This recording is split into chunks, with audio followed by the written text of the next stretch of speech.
to all the pupils. So yes, so far from botany in our evening batch, we have dealt with applied biology concepts from NCERT 11. Okay, so far what did we complete, beta? Plant physiology and cell biology. Plant physiology, 3 chapters are done. What are they? Photosynthesis in higher plants, respiration in higher plants, and plant growth and development. And from cell biology, we have completed 3 chapters. What are they? Cell, the unit of life, cell cycle, cell division, and biomolecules. So these 6 chapters, from these 6 chapters, definitely you will be going to get 12 to 15 questions in your final NEET exam. Definitely 10 to 12 though, for sure. Okay, and 2 to 3 applied questions you can expect, like cell cycle, cell division can be combined with sexual reproduction of flowering plants and can be asked. The ploidy from plant kingdom can be taken with the cell cycle, cell division, and they can be asked. Okay, and biomolecules can be linked with molecular basis of inheritance and can be asked. Like that, you will get connected questions where chapters will be connected here and there. So those 6 chapters from NCERT 11 are most crucial chapters. Okay, and now we are going to exercise the core botany chapters. Fine, beta. So what are the core botany chapters from NCERT 11? First is biological classification.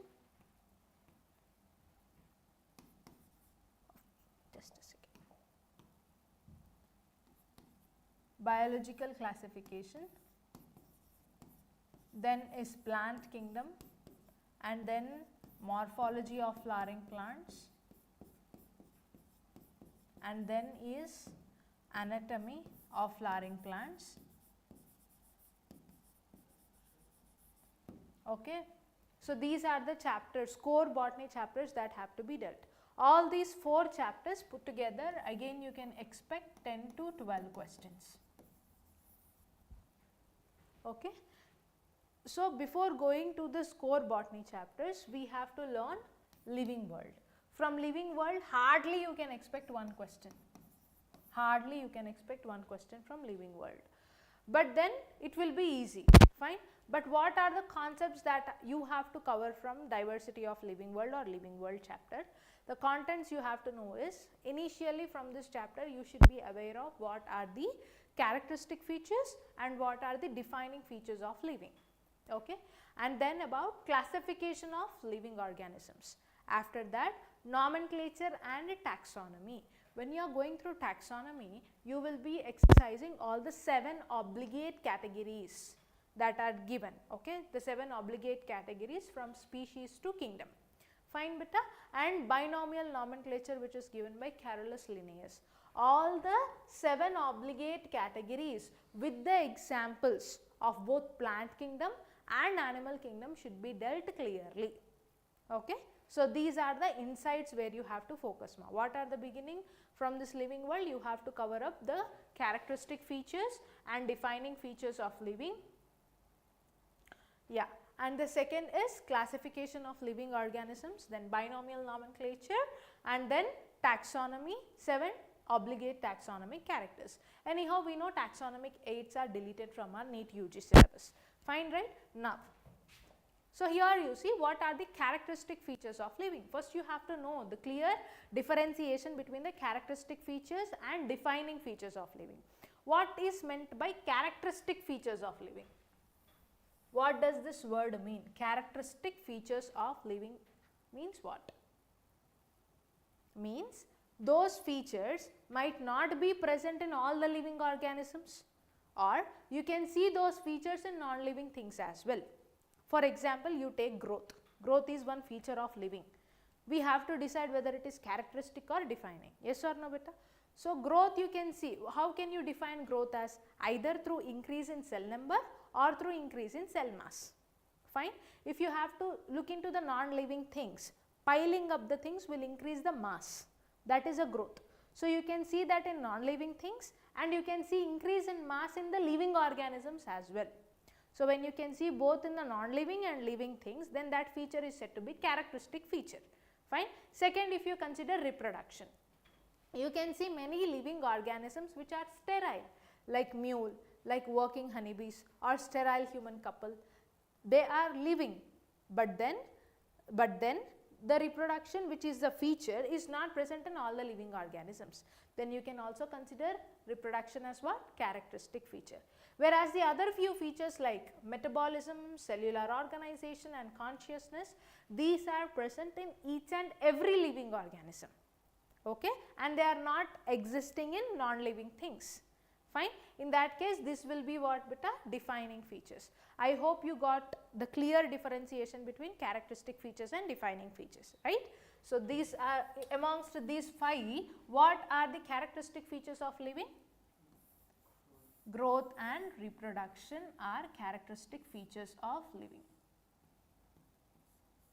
Okay, these are characteristic features of living.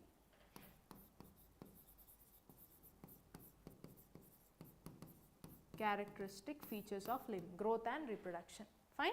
Whereas metabolism, metabolism, cellular organization and consciousness, these are the defining features of living, fine. Now let us go through each feature in detail. First about growth bit, fine. First growth is of 2 types.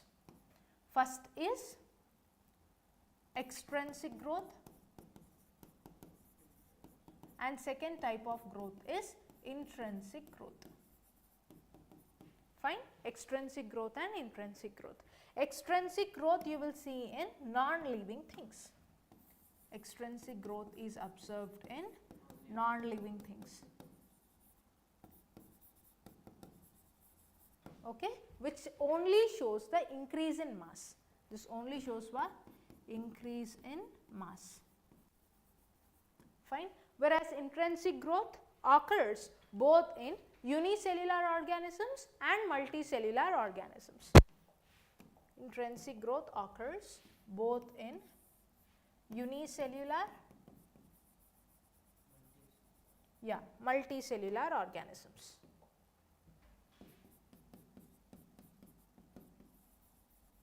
In unicellular organisms, if you see what happens, increase in cell number, how unicellular organisms will divide? Mostly by binary fission, okay. That is karyokinesis and cytokinesis will happen without any spindle apparatus formation, okay. The cells will just divide, okay. So, there is increase in cell number, okay. So, here reproduction is happening, the cells are dividing, and the second thing is cell number is also increasing. In this case, for unicellular organisms, we can say growth and reproduction are mutually inclusive features, okay. So, here what? Growth and reproduction are mutually inclusive.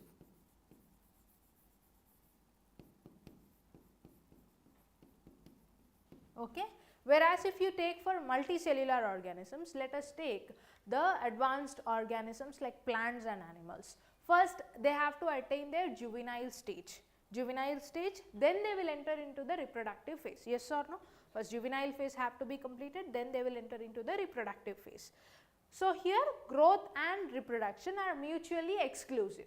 First growth will happen, then they will enter into the reproductive phase. So, remember these major statements: for unicellular organisms, growth and reproduction are mutually inclusive. For multicellular organisms, growth and reproduction are mutually exclusive. Here they are mutually exclusive. Fine. Take down quickly. That is the basic framework. After this, we will be going for the theory of this. Take it down quickly with.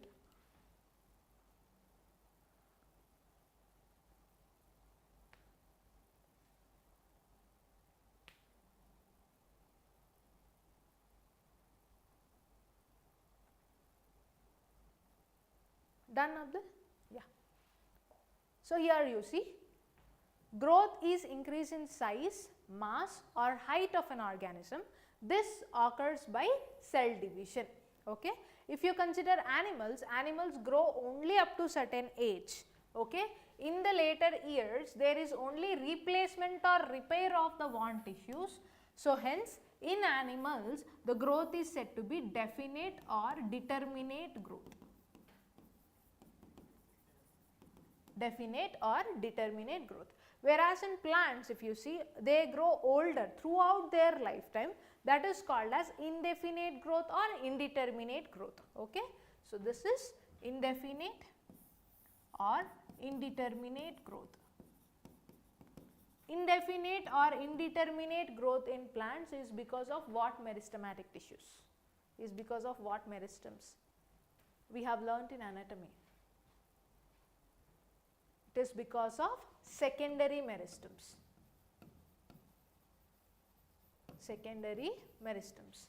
Fine. Because of secondary meristems in the plants, they will show what indefinite or indeterminate growth. This is used for growth in case of plants. Okay.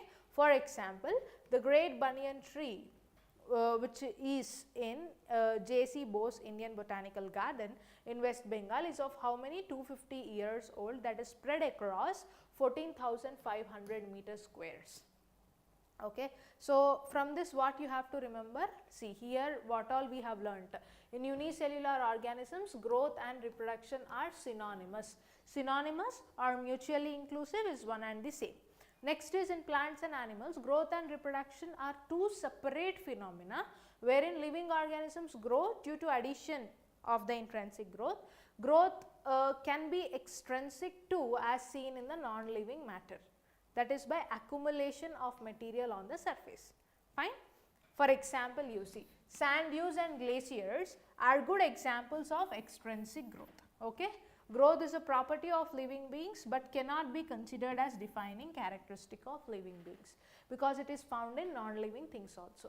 Okay. So now I will summarize you the first characteristic feature, that is growth. Okay. We have said growth as a characteristic feature because we can see two types of growth. Firstly, how you can define the growth? By increase in the cell mass or increase in cell number. Clear, right? And we have observed two forms of growth, one is extrinsic growth and the other is intrinsic growth. Extrinsic growth can be observed in non-living things. Okay. That is increase in the cell, increase in the mass of anything. Okay. Whereas in the living organisms, if you have to consider unicellular and multicellular organisms, in unicellular organisms growth and reproduction are synonymous to each other, they are mutually inclusive. Whereas in multicellular organisms, growth and reproduction are mutually exclusive features. Okay. And in multicellular organisms also, in plants and animals if you have to take, in plants growth is indeterminate or indefinite, whereas in animals growth is definite or determinate. In plants it is indeterminate because of what meristems? Secondary meristems. Till here it is clear, no? Now you see about reproduction. Reproduction, which is nothing but production of new individual organisms or offsprings by their parents. Okay. Not essential for survival of individual, but it is essential for survival of species. Okay. Types of reproduction. Two types of reproduction will be there. One is asexual reproduction and sexual reproduction. Asexual reproduction is uniparental. Uniparental. This does not involve fusion of gametes. Okay. And here offspring is identical to the parent. Asexual reproduction is uniparental. Fine. And here if you see sexual reproduction, fusion of gametes will happen. Offsprings varies genetically from the parents, and then sexual reproduction is generally biparental. Okay. Clear? Next. So here these are the four modes of asexual reproduction which are given in your NCERT, very important. First is what? Spore formation in fungi. Okay. What are the asexual spores that you are going to learn in biological classification? You have to remember all the asexual spores, beta. Asexual spores include zoospores, which are motile spores. Okay. Sporangiospores, sporangiospores,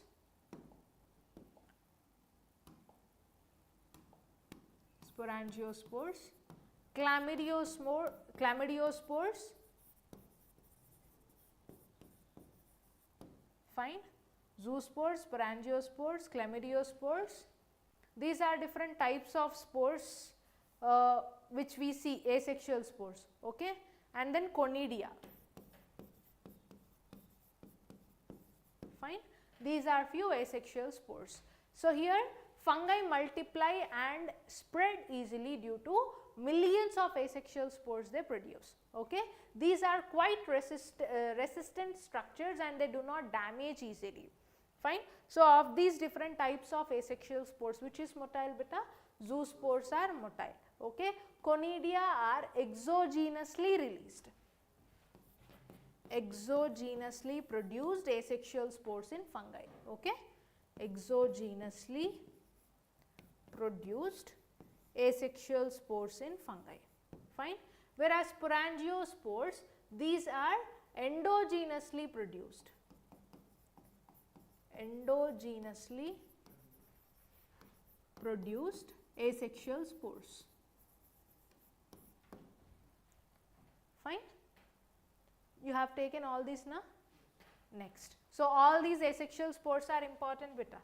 Next is budding in yeast. So how the budding in yeast will take place? From the parental bud, daughter buds will arise over there, and this daughter buds, when they detach from the parent bud, falling onto the suitable substratum, they will grow into the new individual.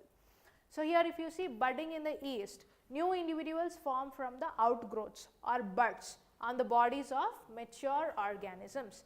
Examples include what? Yeast and hydra, okay.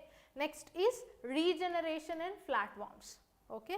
So how regeneration will happen in the flatworms? Fragmented parts of the organisms, the fragmented parts of the organisms, they will regenerate the lost part and becomes into a new one.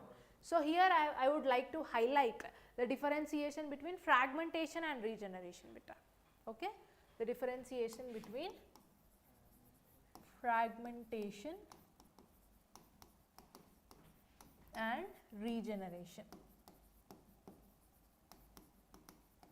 Fragmentation is nothing but, from first you listen and then you take down, I'll give you time, okay. So from any filamentous structure, if the parts are being fragmented, each fragment will give rise to a new individual, that is fragmentation. Regeneration you will observe in planaria or flatworms, wherein the lost part from the parental body is regenerated and the lost part will regenerate the entire body again. Got it? Understood? Yes or no? Whereas in fragmentation, the parental body will not give rise to the lost part. Whereas a new fragment, when landing onto the suitable substratum, they will give rise to a new individual. But parental body cannot give rise to the lost part. Whereas in regeneration, the parental body from which the fragment is taken apart, that will generate that fragment, and new fragment also will regenerate the entire body part, okay. So here fragmented parts in regeneration, that is in flatworms, they will regenerate the lost part of the body and they will become the new organism. Here you see binary fission in bacteria, most common form of reproduction in prokaryotes. This is binary fission is most common form of reproduction in prokaryotes and a few unicellular eukaryotes, okay. In prokaryotes and eukaryotes, binary fission is most common. So examples include what? Amoeba and bacteria. These are 4 modes of asexual reproductions. Take down quickly. Just take down the gist and single noted points. After this I will give you a table where you have to remember the examples for sure. Take down.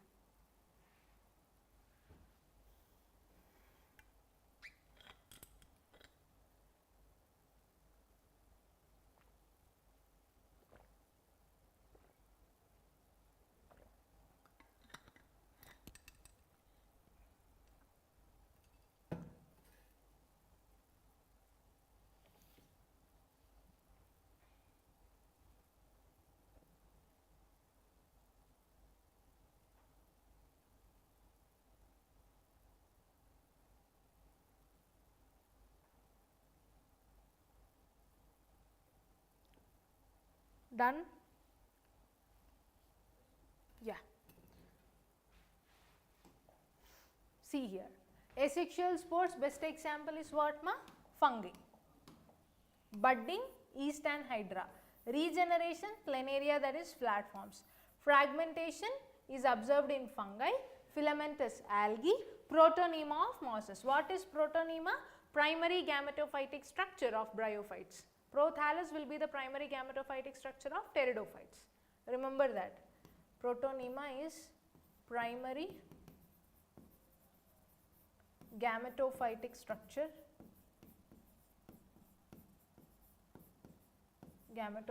of bryophytes. Fine.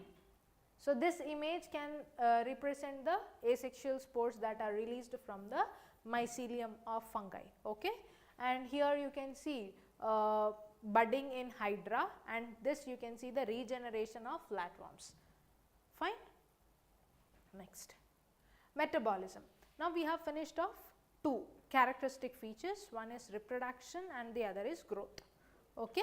Reproduction is not a defining feature because there are many living organisms which do not reproduce, like sterile couple, honeybees, worker honeybees, okay, and mules. Okay. These are living organisms, but they do not show reproduction. They cannot generate a new individual either through asexual reproduction or through sexual reproduction. Now, we will get into the defining features of living. Okay. Defining features of living, the very first feature is metabolism. Okay. Metabolism is nothing but catabolism and anabolism, nothing but synthesis and destruction, both happens at the same time. Okay. This is a very dynamic process which is operated in each and every cell. Okay. Metabolism is a dynamic process which occurs in each and every living cell. These are most commonly noted as chemical reactions. For example, anabolism, where smaller molecules are binded up forming complex molecules. This is an endergonic process wherein energy is utilized. This is endergonic, wherein energy is utilized by the process. Whereas catabolic process, the complex molecule is break to the simpler molecules which releases out the energy. So, this is an exergonic process. Exergonic. Fine. So, here if you see anabolism, where energy is utilized to combine the molecules to form the complex molecules. Best example is photosynthesis. Whereas catabolism, where energy is released out in breaking out the complex food materials into the simpler ones. Fine. So, this is seen in all the living cells. So, this is the defining feature of living. But those chemical reactions or those metabolic reactions which are happening outside the living organisms in any laboratory or in any test tube, if such reactions are happening, we will call them as living reactions, not metabolism. Okay. They are called as what? Living reactions.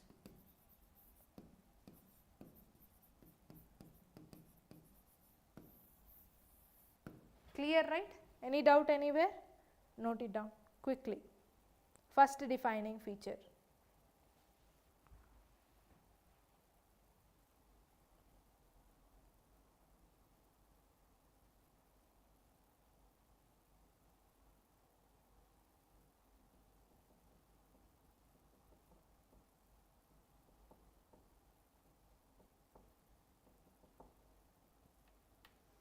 Done, Abdul?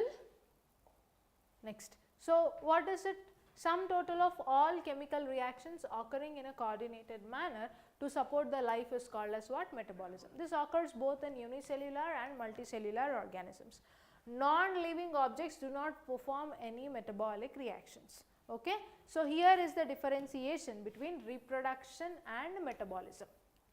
Just go through it carefully. All living beings cannot reproduce. Okay, like infertile couple, okay, and worker honeybees, mules. Hence, reproduction is not a differentiating character between living and non-living organisms. Whereas, here if you see metabolism, chemical reactions performed in a test tube, they are neither living reactions or non-living reactions. Whereas, metabolic reactions performed outside are called as living reactions, but not as living things. Fine. Clear with both? Okay. Just remember one thing, metabolic reaction occurs each and every living cell. The reactions, metabolic reactions happening outside the living cell, inside any test tube, those reactions are said to be living reactions. Till here everything is fine, no? Any doubt anywhere? Yeah. Next is cellular organization. Okay, this is one more defining feature. What is cellular organization, beta? We know the smallest living particle is what? Atom. Group of atoms pile up to form what? Molecule. But then the independent living cell, independent living structure is what? Cell. It is both structurally and functionally independent. Yes or no? So, a cell is a group of components, be it cellular constituents or cellular organelles. So, here in cellular organization it says like the interaction among the living organisms, the interaction among the cellular organelles will define the property of a cell. Okay. The interactions among the cells present in a tissue will define the property of a tissue. The interactions amongst the tissues present in an organ system will define the property of an organ system. Understood? Yes or no? So, here all living beings are made up of cells, we all know that. So, group of cells, they will aggregate together forming up a tissue. What is the clear definition of tissue? Cells which have common origin and function. Common origin and function. Okay. They can be structurally similar or dissimilar. Structurally similar or dissimilar.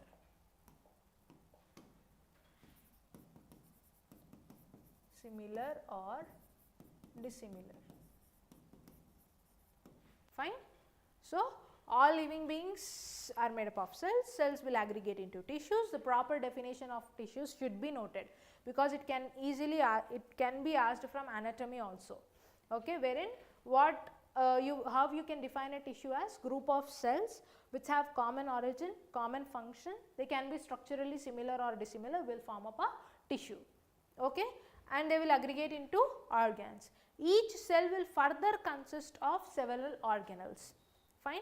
Organelles will interact with each other, and they organelles will interact with each other for the proper functioning of the cell. This is a very organized process. Each organelle may be involved in individual functions. The functions performed by cells are result of cumulative activities of all these organelles. Okay, it is as simple as it is, ma. Group of organelles, cellular organelles present inside the cell, they will interact and they will define the property of a cell. Group of cells interact, they will define the property of a tissue. Group of tissues will interact, they will give the property of a organ as such. Understood? That is the basic definition of cellular organization. Cellular organization, this hierarchy whatever we have discussed is present in each and every living organism. Okay. Next is consciousness. Consciousness is also called as irritability. Irritability.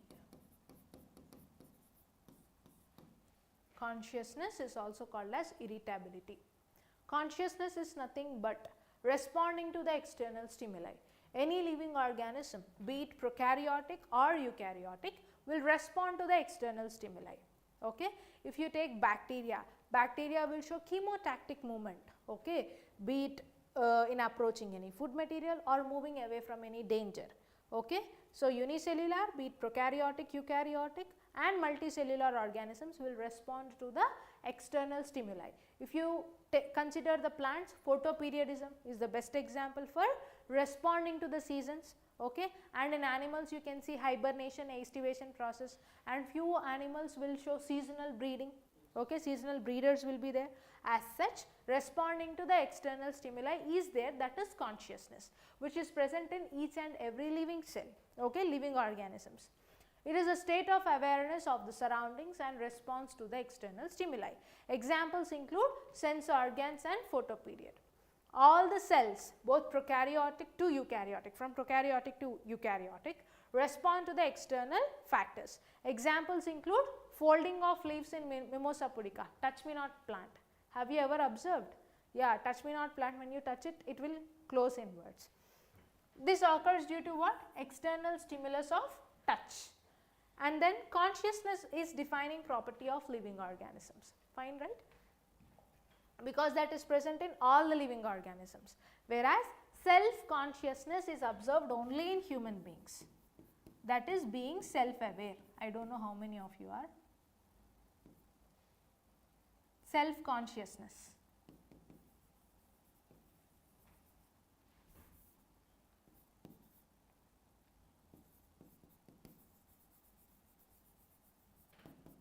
That is being what? Self-aware.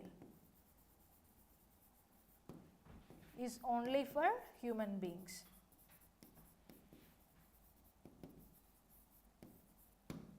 Fine. Consciousness and self-consciousness. Just take down sense organs, photoperiod, example of Mimosa pudica.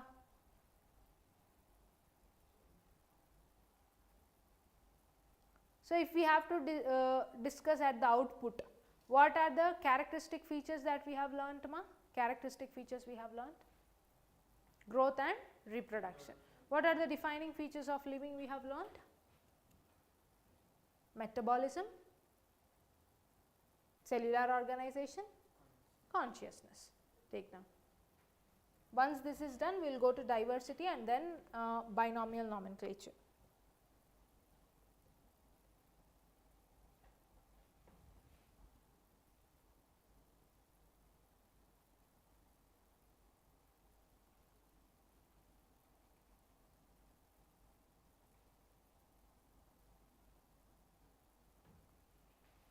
Done? Yeah. Now you see diversity in living world, okay, wherein according to our NCERT, the number of species that are known so far are 1.7 to 1.8 million species. Of 1.2 million animals, insects are the largest group. Just note down which group is largest among them. And 0.5 million plants, angiosperms are the largest group in plants. And 15,000 new species are discovered every new year. Maximum biodiversity is observed in tropical rainforests and in coral reefs. Points to be noted, beta. You can find only this one point in your NCERT, but these are the points to be noted. We can expect. General questions they are.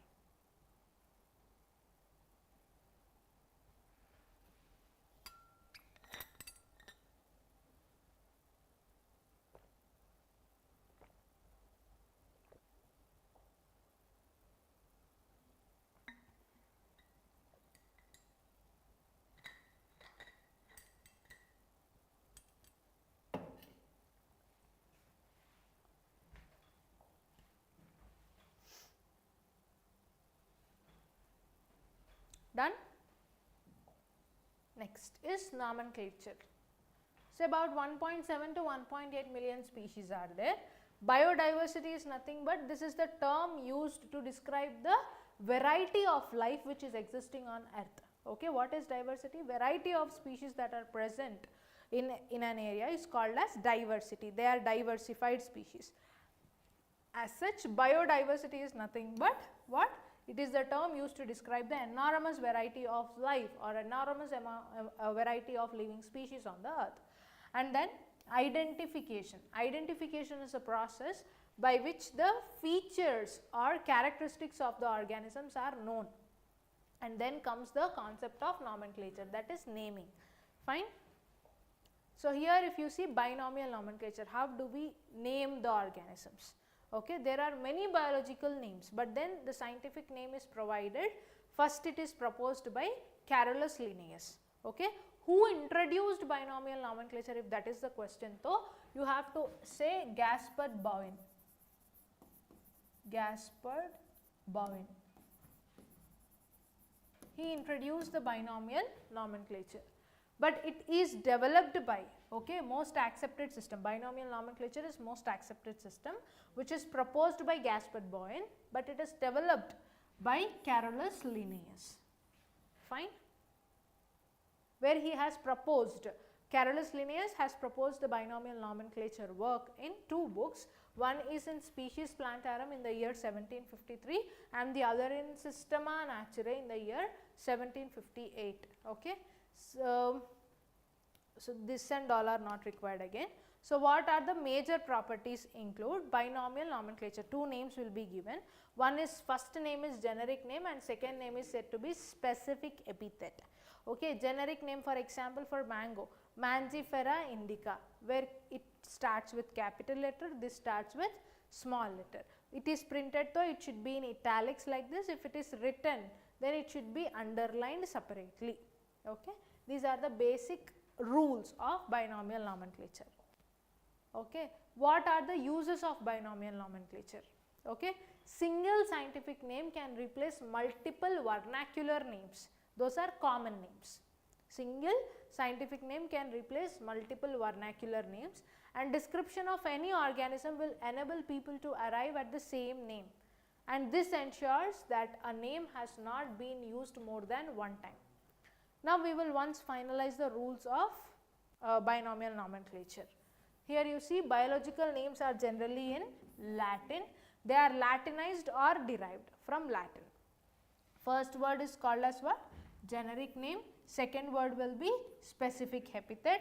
If they are handwritten, they should be underlined separately. If they are printed, they should be printed in italics. Yeah. So there are two major codes of naming organisms now. One is International Code of Botanical Nomenclature and the second will be International Code of Zoological Nomenclature. But there are few animal species wherein generic name and specific epithet will be the same. Such names include what? Such species are called as tautonyms, wherein generic name and specific epithet will be same. Okay. For example, Eurasian eagle cow, Bubo bubu. Okay, and Eurasian grass snake, Natrix natrix, okay, and Naza naza. So these are different species wherein different organisms wherein the generic name and specific epithet will be same. Such organisms are called as what? Tautonyms. Clear? Any doubt till here? No, no. So these are the codes of nomenclature you have to remember. ICBN is International Code of Botanical Nomenclature. ICZN International Code of Zoological Nomenclature. ICVN International Code of Viral Nomenclature. ICNCP International Code of Nomenclature for Cultivated Plants. ICNB International Code of Nomenclature for Bacteria. Clear? Yeah. Now we have to look into the taxonomy and components of taxonomy. Before going into taxonomy, you should know about the components now. Remember this CICN. This you have to fix it in your mind. Components of taxonomy, wherein C includes characterization,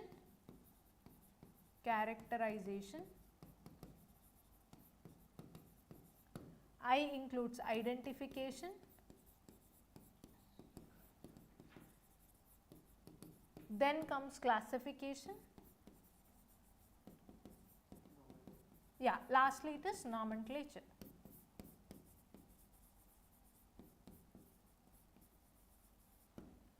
Fine. So scientists have grouped organisms into convenient categories based on their characters. This process is called as what? Classification of organism. Taxon is a group of one or more populations of an organism. It can refer any category. Okay, it can refer any category. See, remember, taxon, category or rank means one and the same. As such, we have 7 obligate ranks or taxons. Okay, what 3 terms are same, ma? Taxon, rank, category. One and the same, remember. Okay. So taxonomy includes what? Identification, characterization, classification and nomenclature. So how we are classifying the things? This is the basic theory, not required for you. As of now, you remember components of taxonomy and what are the 7 obligate categories. Now we are going to discuss.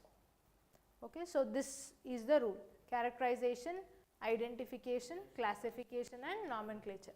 Characterization means you will observe into the external features beta. Okay, like morphological, or the morphological features are characterized. okay, like these group of organisms are having these morphological features. As such, they are characterized first, and then identification. Now you have characterized a few things like human beings, though two nose, one nose, two eyes, as such. These are the features, for example, and these are the features of herbs, these are the features of shrubs, and these are the features of trees. As such, you have listed out some multiple characteristic features for group of organisms. Now you will be identifying them based on the similarities and differences of those characters. Got to know? First is characterization, second is identification, and third is classification. Now based on those similarities and differences, you will group the organisms at one place. Okay, based on similarities and differences, grouping the organisms is called as what? Classification. Okay, and lastly comes the concept of nomenclature, that is binomial nomenclature we have learnt. So now you tell me, what are the four components of taxonomy? Characterization, identification, classification and nomenclature. Characterization means it is based on the morphological features, identification determining the similarities and differences, classification grouping the organisms based on similarities and differences, last is the nomenclature, that is binomial nomenclature. Now you see systematics. Along with these four components, that is characterization, identification, classification and nomenclature, if you are also including the evolutionary relationships or phylogenetic relationships, then you will you can call it as what? Systematics. Okay, along with characterization, identification, classification, nomenclature, if you are also including what? Evolutionary relationships.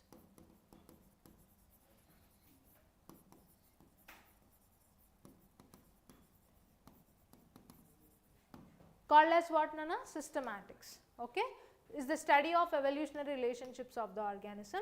Taxonomy is derived from Greek, whereas systematics is Latin word, that is systema, okay, which means systematic arrangement of organisms. So study of one organism gives information about the whole group. Taxonomy, systematics and classification are often used as synonyms, but there is major difference. Okay, taxonomy means what, beta? Characterization, identification, classification and nomenclature.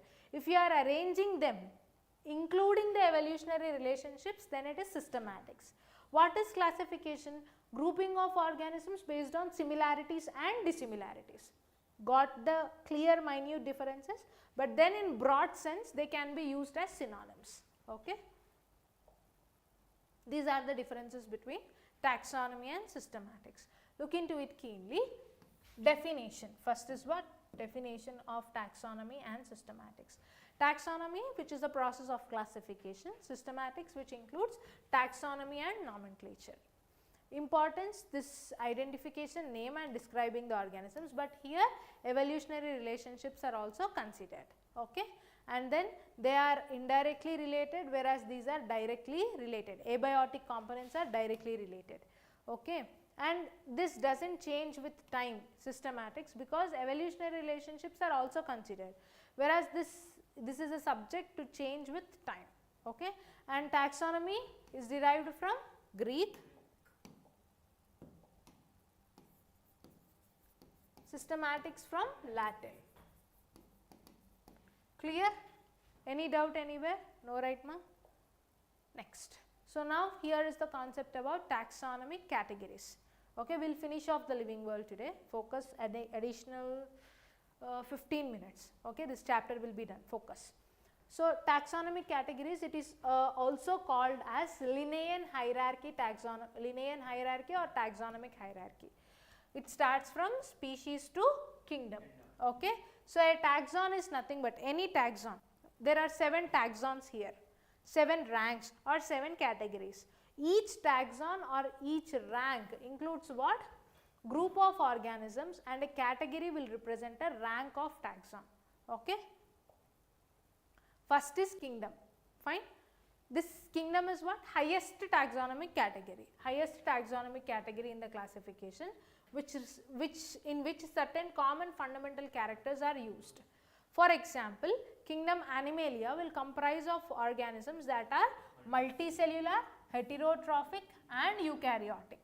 R.H. Whitaker came up with 5 kingdom classification, okay, which includes Monera, Protista, Fungi, Plantae and Animalia. Monera are prokaryotes, Protista unicellular eukaryotes. For example, if you see kingdom Animalia includes all the multicellular heterotrophic organisms. So, according to Whittaker's 5 kingdom system of classification, we are being studying 5 kingdoms. What are they? Monera, Protista, Fungi, Plantae and Animalia. Next is phylum or division. Okay. Phylum is the term used for animals, division is the term used for plants, which is the next category of kingdom. Okay. So, here this includes closely related classes, wherein organisms will share common characters like basic body plan and major structural characters. Okay. So, if you have to see the example beta, phylum Chordata includes animals with notochord. Okay. So, in our next class what we will do is, now we are clear with this first 2 categories, right ma, kingdom and phylum, fine. In our next class we will be exercising the other 5 categories and we will be looking into the flow chart or the tabulated form. Lastly we have this, wait, I will show you, yeah, this tabulated form also we will learn, wherein in this single flow chart you can memorize all the examples, I will tell you this. And lastly we will be looking into the objective of the living world and we will finish off the classification systems from biological classification. These concepts we will be covering today. Okay. So, till here whatever we have discussed, you are having any doubt? If you are having any doubt though, you can ask me. Okay. So, till here we have completed today. Taxonomic categories, division and phylum is done. We will be looking into the next class and we will be finishing off systems of classification from biological classification. Till here if you are having any doubt though, you can ask me. Clear? We will be discussing tomorrow. Done? Yeah, that is all for today ma, thank you.